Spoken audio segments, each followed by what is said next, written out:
Hello दोस्तों, आज हम आप सबके लिए बाल विकास एवं शिक्षण विधि का प्रीवियस ईयर क्वेश्चन पेपर लेके आए हैं जो यूपी टीईटी 2023 में और सुपर टीईटी का एग्जाम जो होने वाले हैं उसमें बहुत ही इंपॉर्टेंट क्वेश्चन पेपर है। दोस्तों प्लीज़ आप लोग वीडियो को अधिक से अधिक शेयर कर दीजिए, लाइक कर दीजिए और सब्सक्राइब कर दीजिए। और जो चीज़ें न समझ में आए आप लोग कमेंट बॉक्स में कमेंट करके पूछ सकते हैं। तो आइए आज की क्लास स्टार्ट करते हैं। आज का पहला क्वेश्चन देखते हैं। विकासात्मक मनोविज्ञान में जीवन का अध्ययन किया जाता है गर्भकाल में, जीवन पर्यंत में, जन्म से किशोरा अवस्था में। तो ये दोस्तों कब किया जाता है? दोस्तों मैं बता दूं, विकासात्मक मनोविज्ञान एक वैज्ञानिक अध्ययन है। ठीक है, ये क्या दोस्तों? एक वैज्ञानिक अध्ययन है। वैज्ञानिक क्या है? एक वैज्ञानिक अध्ययन है दोस्तों, जो मनुष्य के जीवन में हो रहे परिवर्तन के बारे में बताता है। ठीक है, और विकासात्मक मनोविज्ञान के 3 लक्ष्य हैं। कितने लक्ष्य हैं दोस्तों? 3 लक्ष्य हैं। विकासात्मक को वर्णन करना, समझना और अनुक्रम करना। क्या क्या हो सकता है दोस्तों? उसको वर्णन करना, समझना और अनुक्रम करना। मनुष्य जीवन चरणबद्ध तरीके से आगे की तरफ बढ़ता है। सबसे पहले शैशवावस्था, दूसरा बाल्यावस्था, तीसरा किशोरावस्था, चौथा प्रौढ़ावस्था। ठीक है, इसलिए हमारा ऑप्शन क्या हो जाएगा दोस्तों? ऑप्शन बी, जन्म से। ठीक है, हमारा आंसर क्या हो जाएगा? ऑप्शन बी, जन्म से। ठीक है, मनुष्य जीवन चरणबद्ध तरीके से आगे बढ़ता है दोस्तों। कौन कौन से? शैशवावस्था में, बाल्यावस्था में, किशोरावस्था में, प्रौढ़ावस्था में। प्लीज़ जो चीज़ें न समझ में आए आप लोग कमेंट करके पूछ सकते हैं। मैं सारा हर एक चीज़ अच्छे से एक्सप्लेन कर दूंगा। ठीक है, तो इसका क्या हो जाएगा दोस्तों? विकासात्मक मनोविज्ञान में जीवन का अध्ययन किया जाता है कब से? जन्म से। ठीक है, अगला क्वेश्चन देखते हैं। मस्त का धोमुखी एक निकट से दूर का क्रम किस क्रिया का अंग है? चेतना, विवृद्धि, विकास, संशोधन। तो यह किससे होता है दोस्तों? संशोधन से। किससे होता है? संशोधन से। तो हमारा आंसर क्या हो जाएगा? संशोधन से। तो मैं बता दूं, मस्त का धोमुखी एक निकटता से दूर का क्रम संशोधन क्रिया का अंग है दोस्तों। इस क्रिया में संशोधन द्वारा समस्या को हल किया जाता है। किसको हल किया जाता है? समस्या को हल किया जाता है। ठीक है, अगला क्वेश्चन देखते हैं। लड़का के पैदा होने के लिए उत्तरदायित्व क्रोमोसोम्स है। क्या है? तो लड़का पैदा होने के लिए दोस्तों किसका जरूरत पड़ती है? एक्स वाई की। किसकी जरूरत पड़ती है दोस्तों? एक्स वाई की। हमारा आंसर क्या हो जाएगा? एक्स वाई होते हैं। ठीक है, और मानव में सामान्यतः 23 जोड़े होते हैं। मनुष्य में दोस्तों, मैं यहाँ बता दूँ, प्लीज़ इसको आप लोग अच्छे से नोट्स कर लीजिएगा। मनुष्य में कितने जोड़े होते हैं दोस्तों? 23 जोड़े होते हैं। ठीक है, 23 जोड़े होते हैं और 23 इंटू 2 कितने हो जाएगा? 46। ठीक है, और 46 कितने हो जाते हैं? 46 क्या पाए? गुणसूत्र पाए जाते हैं। कितने गुणसूत्र पाए जाते हैं? कितने गुणसूत्र पाए जाते हैं? 46 पाए जाते हैं, जिसमें से 22 जोड़े, मैं बता दूं, जिसमें से दोस्तों 22 जोड़े जो होते हैं, आपका 22 इंटू कर दें कितना हो जाएगा? 44 हो जाएगा। ये गुणसूत्र महिलाओं में पाए जाते हैं। कितने दोस्तों? गुणसूत्र 44 महिलाओं में पाए जाते हैं। कितने में? महिलाओं में पाए जाते हैं। पुरुषों में समान होते हैं, लेकिन 23वां जोड़ा अर्थात 45 46 दोनों में भिन्न होते हैं। यह महिलाओं में एक्स तथा पुरुषों में एक्स वाई होता है। इस गुणसूत्र के कारण मानव में लिंग का निर्धारण होता है। ठीक है, तो हमारा आंसर क्या हो जाएगा? एक्स वाई हो जाएगा। ठीक है, अगला क्वेश्चन देखते हैं। प्राकृतिक पर्यावरण में सम्मिलित होता है क्या? वंशानुक्रम, जैव अजैव, परिवार, पशु। तो यह क्या होता है दोस्तों? मैं आप लोग को यहाँ पे बता देता हूँ यह कैसे होता है। ठीक है, मैं यहाँ पे बना के बता देता हूँ। जैसे ये पिता हो गया। ठीक है दोस्तों, यह पिता है और यह माता है। ठीक है, पिता का ये एक्स वाई क्रोमोसोम और माता का एक्स एक्स होता है। ठीक है, अब जब ये एक्स वाई और ये एक्स और ये एक्स, ठीक है, जब आप लोग वाई वाई वाई पिता का होता है और एक्स किसका होगा? एक्स माता जी का होगा।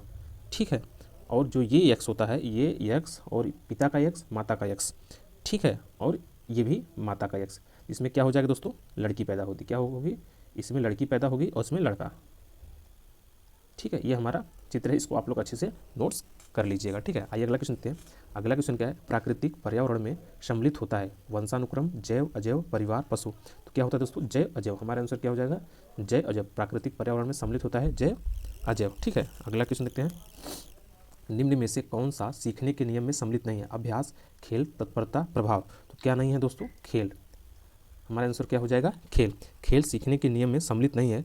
थार्नडाइक ने इस संबंध में कौन से वैज्ञानिक थे? थार्नडाइक। कौन से वैज्ञानिक थे दोस्तों? थार्नडाइक ने इस संबंध में बृहद अध्ययन किया था और निष्कर्ष अधिगम सीखने के 3 नियमों का प्रतिपादन किया था, जो इस प्रकार है। अभ्यास का नियम पहला जो होता है वह किसका नियम होता है दोस्तों? अभ्यास का नियम होता है, और दूसरा प्रभाव का नियम, और तीसरा जो होता है तत्परता। क्या होता है? तत्परता। ठीक है, तीसरा क्या होता है? तत्परता। इसलिए हमारा आंसर क्या हो जाएगा? खेल हो जाएगा, क्योंकि इसमें अभ्यास है, तत्परता है और प्रभाव भी है। अगला क्वेश्चन देखते हैं। शैशवावस्था में मानव विकास की प्रमुख अवस्था है। तो मानव विकास की प्रमुख अवस्था क्या होती है दोस्तों? प्रथम होती है। हमारा आंसर क्या हो जाएगा? इसमें प्रथम हो जाएगा। ठीक है, क्या हो जाएगा, प्रथम हो जाएगा। तो मानव विकास की प्रमुख चरणबद्ध अवस्था होती है प्रथम अवस्था में शैशवावस्था, प्रथम अवस्था में क्या होता है, शैशवावस्था होता है, और द्वितीय अवस्था में बाल्यावस्था। ठीक है, आप लोग प्लीज़ इसको नोट्स कर लीजिए, बाल्यावस्था। ठीक है, और चतुर्थ अवस्था में कौन होता है दोस्तों, चतुर्थ अवस्था में प्रौढ़ावस्था, ठीक है, प्रौढ़ावस्था। और तृतीय अवस्था में किशोरावस्था, किशोरावस्था होता है। ठीक है, आइए अगला क्वेश्चन देखते हैं। बालक के व्यक्तित्व की नींव किस अवस्था में पड़ती है, शैश अवस्था, बचपना अवस्था, गर्भकालीन अवस्था, इनमें से कोई नहीं। तो इसमें कौन सा हो जाएगा दोस्तों, बचपना अवस्था। हमारा आंसर क्या हो जाएगा, हाँ दीदी आ गए, 1 मिनट। अगला क्वेश्चन देखें दोस्तों, अगला क्वेश्चन 8वां है, क्या है, पियाजे के अनुसार संज्ञानात्मक विकास की अवस्थाओं को बांटा गया है, किसमें बांटा गया है, 4 भागों में, 2 भागों में, 3 भागों में, 5 भागों में। तो यह किसमें बांटा गया है दोस्तों, 4 भागों में। कितने भागों में बांटा गया है, 4 भागों में। हमारा आंसर क्या हो जाएगा, 4 भागों में। पहला कौन सा है दोस्तों, मैं बता दूँ, यहाँ पर मैं बता दे रहा हूँ, संवेदनशीलता बुद्धि विकास की अवस्था। कौन सा दोस्तों, संवेदनशीलता बुद्धि विकास कितनी है दोस्तों, 0 से 2 वर्ष। पूर्व संख्याय अवस्था दूसरा कौन सा है, पूर्व संकाय अवस्था। पूर्व संकाय अवस्था कितना दोस्तों, 2 से 7 वर्ष। और तीसरा कौन सा, मूर्त संख्या है, मूर्त संकाय अवस्था। ये कितने से कितने वर्ष तक होता है दोस्तों, 7 से 11 वर्ष। कितने, 7 से 11 वर्ष। ठीक है, और चौथा औपचारिक संकाय अवस्था, औपचारिक संकाय अवस्था, यह दोस्तों 11 से 15 वर्ष। ठीक है, 4 भागों में होता है। कौन कौन सा, बुद्धि विकास 0 से 2 वर्ष, 0 से 2 वर्ष।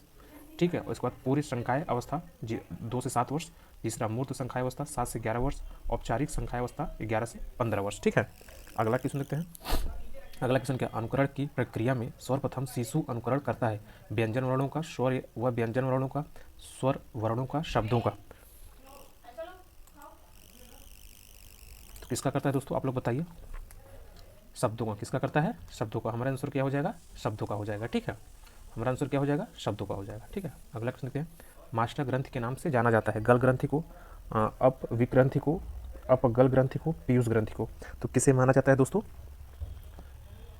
पीयूष ग्रंथि को। किसे माना जाता है दोस्तों, पीयूष ग्रंथि को। तो मैं बता दूं दोस्तों, पीयूष ग्रंथि को मास्टर ग्रंथि के नाम से जाना जाता है। किस दोस्तों, मास्टर ग्रंथि के नाम से जाना जाता है। यह एक अंतःस्रावी ग्रंथ है। क्या है दोस्तों, अंतःस्रावी ग्रंथ। ठीक है, अंतःस्रावी ग्रंथ है दोस्तों, ग्रंथ है। इसका आकार लगभग 1 मीटर दाने के जितना होता है। कितना दोस्तों, इसका आकार कितना होता है, 1 मीटर मटर के दाने जितना होता है, जितना। प्लीज़ आप लोग अच्छे से इसको नोट्स करते चलिएगा। ठीक है, यह मस्तिष्क के तल पर हाइपोथैलेमस के निचले हिस्से में निकला हुआ उभर है। यह एक छोटे अस्थिमय गुहा में दृढ़ तानिका रज्जु से ढका हुआ होता है। इसमें पीयूष ग्रंथि रहता है। इसी ग्रंथि से व्यक्ति की संपूर्ण शारीरिक एवं व्यवहारिक क्रिया नियंत्रित करती है दोस्तों। ठीक है, अगला क्वेश्चन देखते हैं। बालक की प्रथम पाठशाला है परिवार, गांव, समाज, विद्यालय। तो कौन है दोस्तों, परिवार। हमारा आंसर क्या हो जाएगा, परिवार हो जाएगा। ठीक है, हमारा आंसर क्या हो जाएगा, परिवार हो जाएगा। ठीक है, बालक की प्रथम पाठशाला उसका क्या है, परिवार है। ठीक है, अगला क्वेश्चन देखते हैं। बालक का सामाजिक विकास प्रभावित होता है सामाजिक आर्थिक स्तर से, परिवार से, विद्यालय से, इनमें से सभी से। तो किसको होता है दोस्तों, इनमें से सभी, सामाजिक स्तर से, परिवार से भी और विद्यालय से होता है। तो हमारा आंसर क्या हो जाएगा, ऑप्शन डी हो जाएगा। ठीक है, अगला क्वेश्चन देखते हैं। सृजनात्मक की पहचान होती है पुराने व्यवहार से, संगीत से, चित्रकला से, नवीन परिणाम से। किससे होती है दोस्तों, नवीन परिणाम से। हमारा आंसर क्या हो जाएगा, नवीन परिणाम से हो जाएगा। ठीक है, अगला क्वेश्चन क्या है। हम करके सीखते हैं किसने कहा, डॉक्टर मेज सिम्पसन, योकम कोलेसनिक।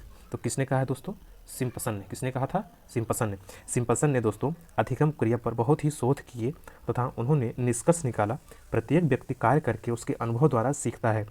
ठीक है, सिम्पसन के अनुसार हम करके सीखते हैं। क्या दोस्तों, हम करके सीखते हैं कुछ। किसने कहा है, सिम्पसन ने कहा है। ठीक है, अगला क्वेश्चन देखते हैं। समस्या बालक है चोरी करने वाला, झूठ बोलने वाला, माता पिता का कहना न मानने वाला, इनमें से सभी।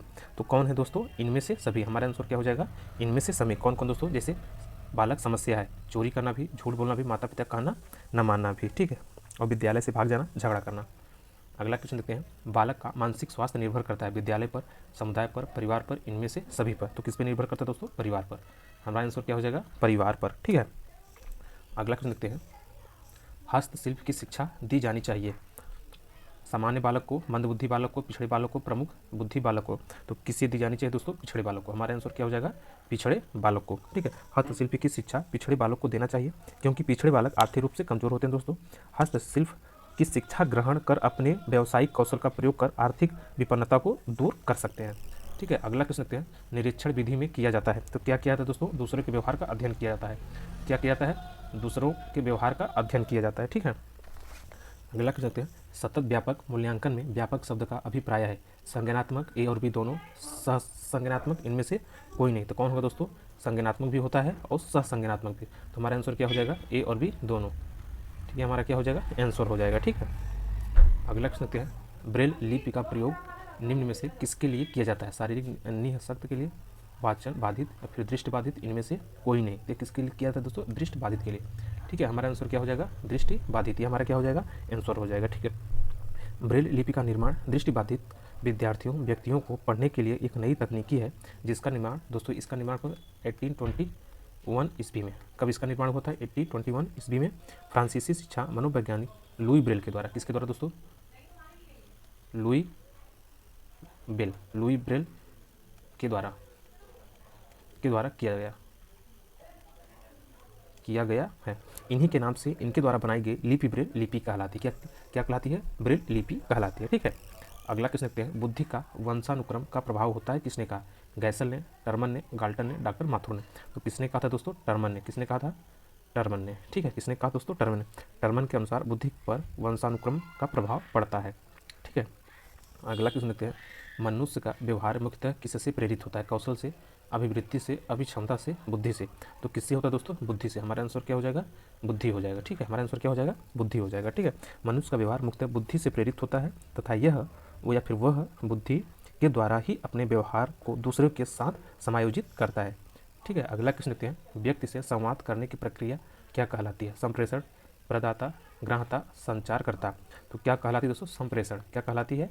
संप्रेषण। ये हमारा क्या हो जाएगा? आंसर हो जाएगा। क्या हो जाएगा? संप्रेषण हो जाएगा। ठीक है, अगला क्वेश्चन देखते हैं, शिक्षा मनोविज्ञान का अध्ययन अध्यापक को इसलिए करना चाहिए क्योंकि शिक्षा मनोविज्ञान दो शब्दों से मिलकर बना है। शिक्षा एवं मनोविज्ञान, जहाँ शिक्षा का संबंध अध्ययन अध्यापन से है, वहीं मनोविज्ञान का संबंध व्यवहार से है। अतः शिक्षा मनोविज्ञान का तात्पर्य व्यवहार का अध्ययन करने पर, शिक्षण कार्य करने पर प्रभावी बनाता है। इसलिए हमारा इसकी ऑप्शन, इसका आंसर क्या हो जाएगा?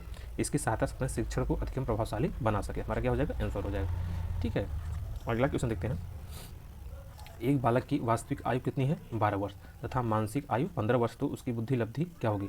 तो बुद्धि लब्धि की एक परिभाषा होती है, मैं बता दे रहा हूँ, प्लीज़ आप लोग इसको नोट्स कर लीजिएगा। तो मानसिक आयु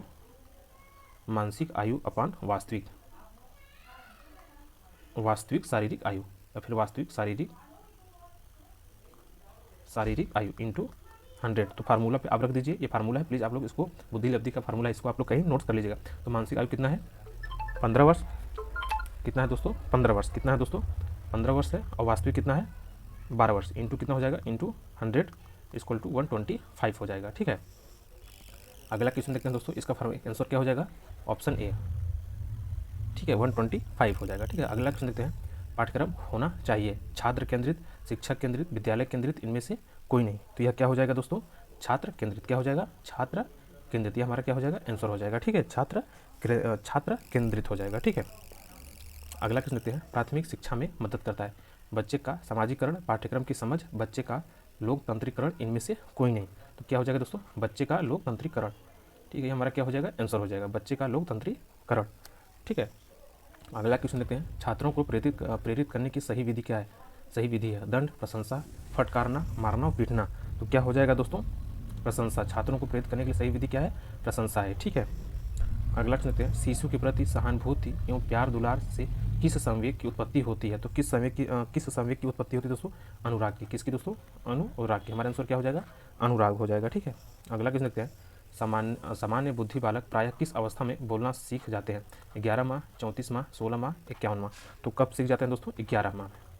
हमारे आंसर क्या हो जाएगा, 11 माह में हो जाएगा। ठीक है दोस्तों, आज बस इतना ही। आप लोग का बहुत बहुत धन्यवाद। प्लीज़ आप लोग वीडियो को अधिक से अधिक शेयर कर दीजिए, लाइक कर दीजिए, सब्सक्राइब कर दीजिए। जो चीज़ें न समझ में आप लोग कमेंट बॉक्स में कमेंट करके पूछ सकते हैं। बहुत बहुत धन्यवाद।